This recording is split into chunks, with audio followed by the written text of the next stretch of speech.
By appealing to our better angels, St. Ralph successfully combines unrelated subjects, subverting a depleted genre with a fresh take.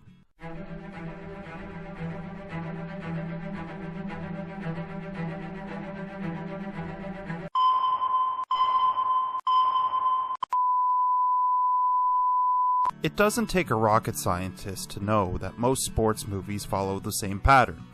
A group of misfit losers pull themselves up from their bootstraps, overcome hurdles, both physical and social, to become the champions. For those movies who deal in team sports, the difference is merely singular. St. Ralph deals with the singular, but doesn't stick solely to the template of sports films. With a major tweak of the genre, St. Ralph adds religion, more specifically Catholicism, to the mix. This feels unheard of, and is probably what grabbed my attention upon first viewing. Now, I'm not a Catholic, nor do I follow any religion, so I'm not the best expert on Catholicism or any other faith. But let's be clear, St. Ralph doesn't require you to be. It also doesn't condemn it. Instead, it's using the framework of Catholicism to guide the plot. But before we go into that, let's briefly go over what St. Ralph is about. For those of you who don't know, St. Ralph follows the story of Ralph Walker, who gets it in his head that the key to waking his mother from her coma is to run and win the Boston Marathon. Run Boston, Ralph.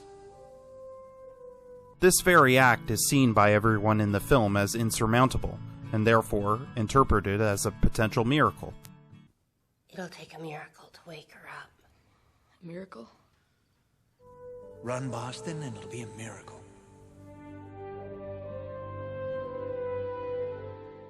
Convinced that only a miracle can save his mother, Ralph is given his goal, we are given the film's premise, and this is how Catholicism is woven into the sports film. And I hate to categorize this as a sports film. For some reason, that doesn't feel 100% accurate.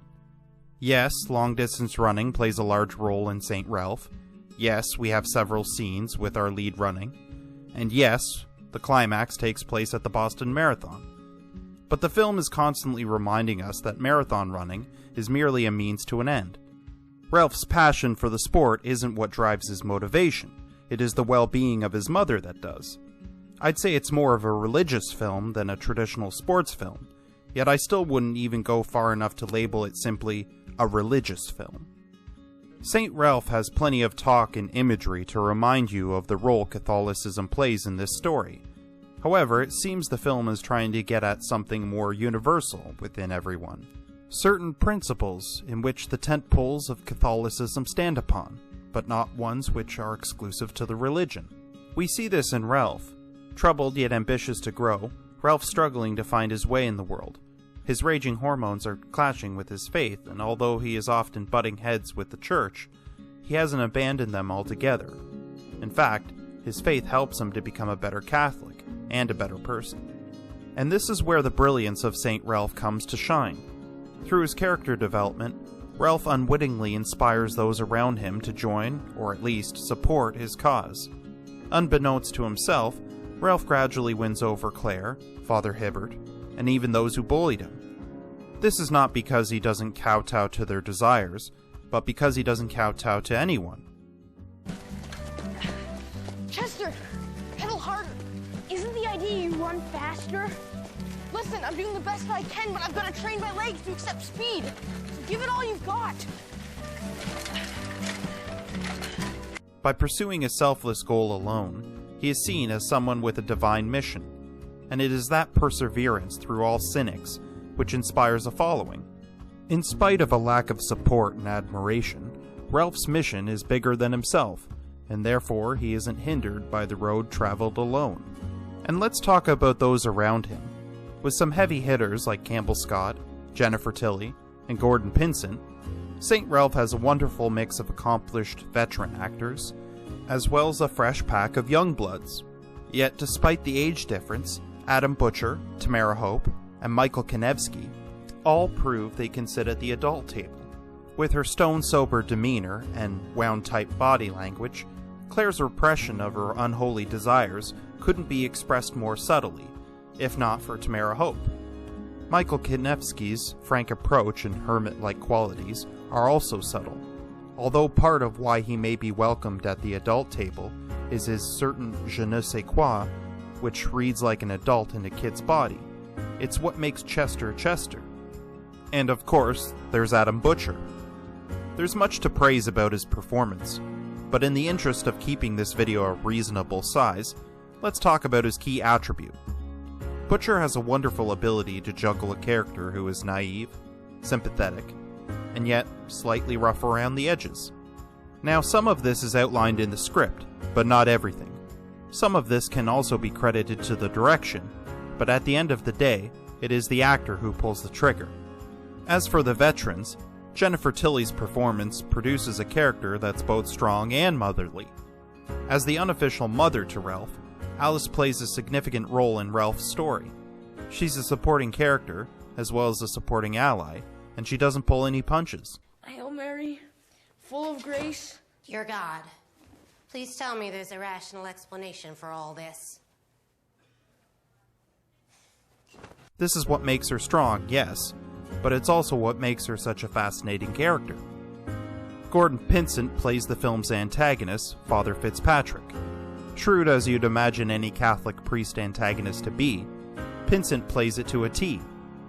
Often, when clergymen are the villains in films, they're performed so big and broadly, they completely lose me with their believability. But not Pinsent.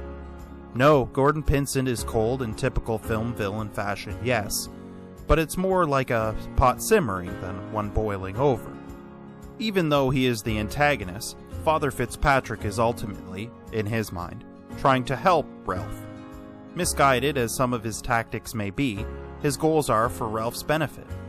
There are a couple of scenes which display this beautifully, and I truly appreciate this, because it humanizes our antagonist, rather than have your usual mustache-twirling villain. And finally, we have Campbell Scott.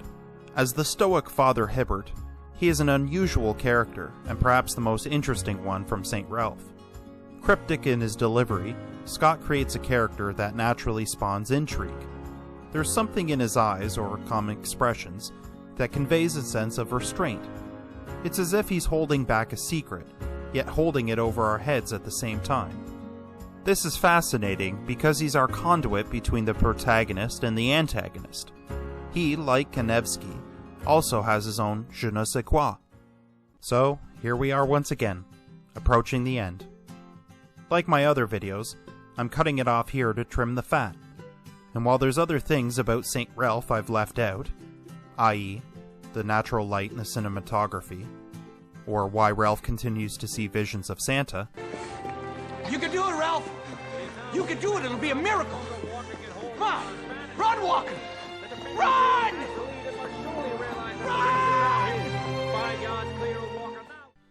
I wanted to limit this video to a few key points. Above all things, I hope you take away from this how human this movie is. Beyond Catholicism, marathon running, the time period, or even being a Canadian film, my hope is that you find your connection to St. Ralph in some shape or form. You may not have any tie to any of these things listed, yet I have no doubt there is a home for you in St. Ralph.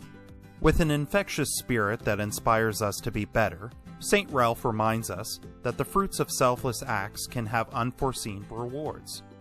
But we must work for them.